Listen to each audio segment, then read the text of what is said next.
sejam todos bem-vindos ao Conexão Kardec, esse nosso encontro de alma com alma. O meu nome é Giovana e eu, junto com o Hélio, a gente resolveu criar esse canal para poder divulgar para vocês um pouco da doutrina espírita kardecista, né? Essa doutrina tão linda, tão mágica, que nos auxilia durante a nossa vida, né? Que nos acalenta, que nos acalma, que nos dá conforto para certas situações, né, durante a nossa vida. E a gente procura trazer, né, todas as quintas-feiras, às 20 horas, um vídeo, um tema diferente. Às vezes a gente recebe pessoas aqui, estudiosos da doutrina espírita, palestrantes renomados. E quando não conseguimos trazer alguém, o Elinho, né, vem com os estudos, vem com alguma palavra do Evangelho. E eu muito raramente apareço, como eu fico mais na produção do vídeo, então eu apareço muito pouco, tá? Sempre quando eu tenho um tempinho eu venho gravar para vocês também, tá bom? Para quem está acompanhando o nosso canal, as nossas redes sociais, vocês já devem ter visto o Hélio falando um pouco sobre, lendo, né, na realidade, o livro da Terezinha Oliveira, que é uma coleção de livros, né, que ela traz, que é com essa capa aqui, não é com esse tema, mas é com essa capa, né?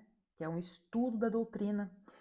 Então, o Elinho deve estar lendo o livro 1 com vocês, que fala sobre a introdução ao Espiritismo, se eu não me engano. E eu vou iniciar o livro 2, que fala sobre a mediunidade, tá bom? Então, se você tem interesse, se você gosta, já vai compartilhando, já vai curtindo o nosso vídeo, as nossas redes sociais para estar sempre aí ligadinho no que está vindo, né, nos vídeos novos, tá bom? Então a gente vai começar aqui com o capítulo 1 do livro, que fala sobre o que é a mediunidade e como praticá-la. É natural que nos comuniquemos com os espíritos encarnados e eles conosco, porque também somos espíritos, embora estejamos encarnados. Pelos sentidos físicos e órgãos motores, tomamos contato com o mundo corpóreo e sobre ele agimos. Pelos órgãos e faculdades espirituais, mantemos contato constante com o mundo espiritual, sobre o qual também atuamos. Todas as pessoas, portanto, recebem a influência dos espíritos. A maioria nem percebe esse intercâmbio oculto em seu mundo íntimo, na forma de pensamentos, estados de alma, impulsos, pressentimentos, etc. Mas há pessoas em que o intercâmbio é ostensivo. Nelas, os fenômenos são frequentes, marcantes, intensos e bem característicos, como, por exemplo, a psicofonia, a psicografia, os efeitos físicos e etc. Ficando evidente uma outra individualidade, a do espírito comunicante. A essas pessoas, Allan Kardec denominou médiums. Então, a gente viu que é natural que haja essa comunicação entre o mundo espiritual e o mundo terreno, né? Todos nós temos mediunidade, uns mais aflorados, outros menos. Por exemplo, assim, que nem ele fala aqui, a maioria nem percebe o intercâmbio oculto, né, em seu mundo íntimo, na forma de pensamentos, estados de alma, impulsos, pressentimentos, né? Quem nunca teve um pressentimento? Quem nunca mudou de estado de alma, né? Acorda bem, de repente vai tomar café, já fica triste do nada, fica bravo, né? Sem ali uma atividade externa que fizesse com que acontecesse isso. Não aconteceu nada e eu fiquei bravo, não aconteceu nada e eu fiquei triste. O que será que está acontecendo? Pode ser influência espiritual. E tem as pessoas, né, que tem um intercâmbio mais ostensivo, que são os médiuns que já estudam, que já praticam a mediunidade, né, em locais apropriados, que aqui ele fala muito sobre, né, ele dá alguns exemplos, como a psicofonia, né, que é aquele médium que fala aquilo que o médium está passando para ele, através da voz, né, a psicografia, é o médium que escreve, né, as cartas. Chico Xavier era um médium de psicografia também, e, enfim, outros tipos de mediunidade aí. Médium é uma palavra de origem latina, neutra, serve para os dois gêneros, quer dizer medianeiro, que está no meio. De fato, o médium serve de intermediário entre o mundo físico e o espiritual, podendo ser o intérprete ou instrumento para o espírito desencarnado. Mediunidade é, pois, a faculdade natural que permite sentir e transmitir a influência dos espíritos, ensejando o intercâmbio, a comunicação entre o mundo físico e o espiritual, sendo uma faculdade a capacidade que pode ou não ser usada. Sendo natural, manifesta-se espontaneamente, mas pode ser exercitada ou desenvolvida. Então, todos nós temos mediunidade, uns com a janelinha mais aberta, outros com a janelinha mais fechada. Os que estão com a janela aberta, é imprescindível o estudo, né? Porque, já imaginou? Você tá andando na rua e você fica 24 horas à mercê dos espíritos? Então eles vão na sua casa, eles vão no mercado com você, você tem influência espiritual em todos os lugares, em todos os momentos. Isso não é legal, né? E não pode acontecer. Então por isso é importante o estudo para que você saiba controlar essa sua mediunidade. Você vai controlar esses espíritos, você vai tomar o comando do seu corpo, da sua mente. Os que são menos ostensivos, né? A janelinha fechada. O que pode acontecer? As pessoas podem ficar assustadas. Meu Deus, estou ficando louca? Estou ouvindo vozes? Estou vendo coisas? Estou vendo pessoas que já desencarnaram? É normal isso? Precisa do estudo também para entender essa sua faculdade mediúnica, para saber lidar com isso, para não entrar em paranoia. A gente não vai conseguir fugir nunca do estudo. Tem que estudar. A partir do momento que você tem alguma experiência mediúnica, bora pro centro espírita, né? Mediunidade e doença. Mediunidade não é doença nem leva a perturbação, pois é uma faculdade natural. Se a pessoa se perturba ante as manifestações mediúnicas, é por sua falta de equilíbrio emocional, por sua ignorância do que seja mediunidade, ou porque está sob a ação de espíritos ignorantes, sofredores e maus. Tá? Então a mediunidade não te deixa doente, ela não provoca nenhuma doença em você, tá? Você pode sim desenvolver uma depressão, uma crise de ansiedade, uma crise de pânico, por ser médium descontrolado, por ser médium e não saber que é médium. Você pode desenvolver alguma manifestação dessa, mas a mediunidade não vai te dar nenhuma doença, tá? Mediunidade e fadiga. Por estar na dependência do físico, a mediunidade causará fadiga quando o seu uso não for controlado e o dispêndio de energias não for devidamente compensado. É o que fica bem esclarecido nessa pergunta e sua resposta. O exercício da faculdade mediúnica pode causar fadiga? O exercício muito prolongado de qualquer faculdade acarreta fadiga. A mediunidade está no mesmo caso, principalmente a que se aplica aos efeitos físicos. Ela necessariamente ocasiona um dispêndio de fluido que traz a fadiga, mas que se repara pelo repouso. A fadiga, no caso, será do corpo. Espiritualmente, o médium até as fortalecerá, conforme a natureza dos espíritos manifestantes e a boa orientação no trabalho, que for efetuado mediunicamente. Tá? Então, como todo trabalho, o trabalho mediúnico causa cansaço, sim, tá? Então, se você for um médium despreparado, descontrolado, você pode realmente ficar fadigado, ficar muito cansado, porque você também emana energia, né? Tudo é uma troca de energia. É que nem a gente vai fazer um trabalho mesmo, a gente vai trabalhar e você fica cansado fisicamente, cansado emocionalmente, né? Por horas de trabalho. Então, a mediunidade também, você vai ficar cansado por horas de trabalho. Então, por isso que tem que ter controle, tem que ter estudo, tem que ter discernimento do horário que você vai trabalhar com a sua mediunidade, tá bom? Tanto é que para você ir numa tarefa mediúnica, Você tem que preparar o seu corpo para isso, né? Você não pode simplesmente comer um churrasco e trabalhar mediunicamente. Você não pode tomar bebida alcoólica e ir fazer um trabalho mediúnico. Então, a mediunidade é um trabalho como qualquer outro. Existe uma preparação antes para você poder ir trabalhar. Você tem que se preparar, você tem que preparar seu corpo, você tem que estar descansado, você tem que estar se alimentado bem, né, de coisas mais leves, para que você possa trabalhar. Que nem um pedreiro, se ele comer um prato de feijoada e ir lá erguer uma parede, o que vai acontecer? Vai passar mal, né? É a mesma coisa. A mediunidade, se você comer um prato de feijoada, tá lá, né? Aquela coisa, barriga cheia, estufado. Como é que você vai ajudar ali? Como é que você vai trabalhar mediunicamente? Você vai passar mal, porque você vai fazer um esforço físico ali. Você vai doar energia, vai movimentar a energia do seu corpo. Quando não convém exercitar a mediunidade?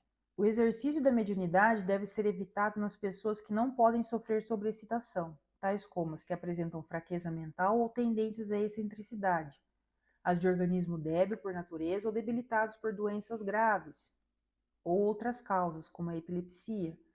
Então, pessoas epilépticas, pessoas acamadas, pessoas com problemas mentais, elas não podem desenvolver a mediunidade. Elas não podem abrir a mediunidade, abrir a janelinha da mediunidade. Não pode ter uma mediunidade ostensiva. Mediunidade em crianças. A mediunidade pode se manifestar na pessoa desde a fase da infância, mas não é aconselhável o exercício da mediunidade em crianças. Por quê? O organismo está em formação. Pode sofrer indesejáveis abalos pela atuação de espíritos irresponsáveis ou malévolos. A imaginação está em grande atividade e pode sofrer sobreexcitação. Não tem ainda discernimento suficiente para lidar com os espíritos, nem valorizar sua faculdade e empregá-la com a gravidade necessária. Então é muito perigoso. Sim, as crianças até os 7 anos, elas estão mais do lado espiritual do que daqui, da Terra. Então você vê muitas crianças falando sobre vidas passadas, lembranças de vidas passadas, crianças falando que estão vendo amigos imaginários, conversando ali. Eu vi o vovô, eu vi a vovó, né? Que, por exemplo, já desencarnaram, mas estavam ali, eles viram. Porque o campo mental deles ali, mediúnico, está muito aberto ainda. Então, eles têm mais ligações com o plano espiritual do que aqui, tá? Só que a gente não pode incentivar isso, a gente não pode fazer com que... por exemplo, você pega uma criança que tem mediunidade ali. Você não pode falar para ela, viu? O que você está vendo aí? Mas o que ele está falando? Você não pode instigar isso, fazer com que isso aconteça. Isso é muito ruim, porque a criança ela não tem noção do que é perigoso, do que não é. Ela não consegue discernir uma entidade ruim de uma entidade boa. Ela não consegue controlar isso daí. Não, agora eu não vou me comunicar. Ela não sabe chamar o mentor dela para que não aconteça a influência mediúnica ali naquele momento. Então não é legal, tá? Mas o meu filho fala muito, ele faz coisas, não sei o que eu faço? Eu já conversei, eu já tentei, não sei o que. Evangelização, centro espírita, os pais devem frequentar alguma religião, levar o filho nessa religião, na igreja, em qualquer religião que for, tem que ir. Geralmente, quando há perturbações na casa, e principalmente com a criança, é porque o ambiente familiar está negativo. Então, procurar evitar, né, brigas na frente dos filhos, na casa, evitar palavrões, evitar coisas negativas na sua vida, né? A gente sabe que é difícil, 24 horas por dia a gente se manter em equilíbrio, é muito difícil. Com a vibração alta é muito difícil.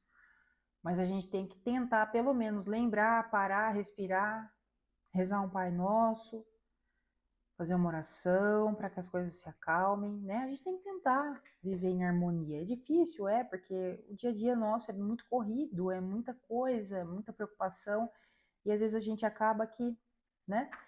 Mas a gente precisa sempre tentar manter a harmonia. E a mediunidade é isso, você que tem a mediunidade, você que quer aflorar a sua mediunidade, você tem que estar sempre no caminho do bem, sempre no caminho da caridade, sempre em harmonia, né? Obviamente que nós não somos seres de luz perfeitos, né? Eu brinco muito os gratiluz, nós não somos isso.